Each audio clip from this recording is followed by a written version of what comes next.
कभी कभी जिंदगी एक ऐसा मोड़ ले लेती है जहां डर भी पीछे छूट जाता है और सिर्फ हिम्मत रास्ता दिखाती है। और आज की कहानी ठीक उसी पल से शुरू होती है। अगर आपको ऐसे इमोशनल और थ्रिल से भरे लंबे एपिसोड पसंद है तो अभी इसी वक्त चैनल को सब्सक्राइब कर लीजिए ताकि आगे की कहानी आपसे छूट न जाए। अब कहानी को ध्यान से सुनिए। दोस्तों, अब कहानी में आने वाला है अब तक का सबसे बड़ा और सबसे खतरनाक मोड़। जिस पल का सबको डर था वही पल अब सामने आ चुका है। हालात चाहे जैसे भी हो, खतरा कितना भी बड़ा क्यों ना हो, अनु ने अब ठान लिया है कि वो आर्यवर्धन को ढूंढ कर ही दम लेगी। अब उसके कदम नहीं रुकेंगे, अब उसके हौसले नहीं टूटेंगे।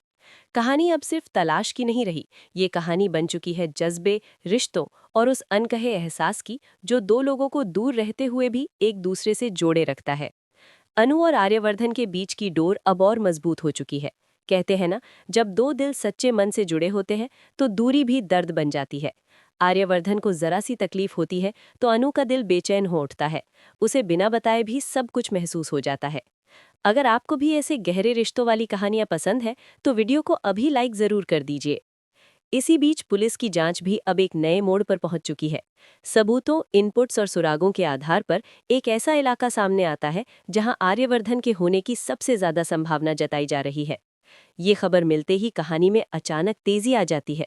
ऑफिस में हलचल मच जाती है। अफसरों की मीटिंग होती है और तुरंत एक स्पेशल टीम बनाई जाती है जो जम्मू कश्मीर की ओर रवाना होने वाली है। जैसे ही ये खबर सामने आती है, वहां मौजूद हर किसी की आंखों में उम्मीद की चमक लौट आती है। सबको लगने लगता है कि शायद अब आर्यवर्धन को ढूंढ लिया जाएगा, शायद अब ये इंतजार खत्म होगा।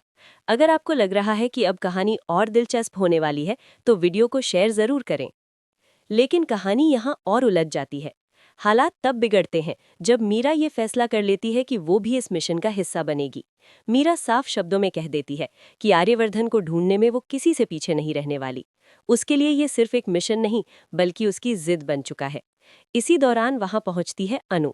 बिना डरे, बिना रुके, बिना किसी की परवाह किए वो साफ कह देती है कि वो भी आर्यवर्धन को ढूंढने जाएगी। अनु की आंखों में डर नहीं, सिर्फ उम्मीद और हिम्मत दिखाई देती है। लेकिन उसकी ये बात मीरा को बिल्कुल पसंद नहीं आती। गुस्से में, जलन में और अपने अधिकार की भावना में बहकर मीरा सबके सामने अनु को थप्पड़ मार देती है। ये एक ऐसा पल होता है जहां पूरा माहौल सन्न हो जाता है। किसी को समझ नहीं आता कि क्या कहा जाए। ये सिर्फ एक थप्पड़ नहीं था, ये अनु के आत्मसम्मान पर हमला था। अगर आपको लगता है कि मीरा का ये कदम गलत था तो कमेंट में अपनी राय जरूर लिखिए। अनु के लिए ये पल बेहद अपमानजनक होता है। उसकी आंखों में आंसू जरूर होते हैं लेकिन वो टूटती नहीं है। वो जानती है कि ये बहस करने का वक्त नहीं है। उसके सामने अभी सिर्फ एक ही मकसद है, आर्यवर्धन की जान बचाना। वो अपने दर्द को अपने अंदर दबा लेती है और खुद को संभालती है। यहीं से अनु का किरदार और मजबूत बनकर सामने आता है। वो साबित कर देती है कि सच्चा प्यार शोर नहीं करता बल्कि वक्त आने पर हर दर्द सहकर भी आगे बढ़ता है।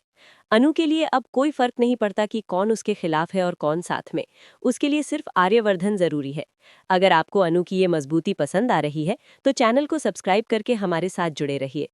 अब आने वाले एपिसोड में सवाल और भी बड़े हो जाते हैं। क्या अनु अपने इस जज्बे के दम पर आर्यवर्धन तक पहुंच पाएगी?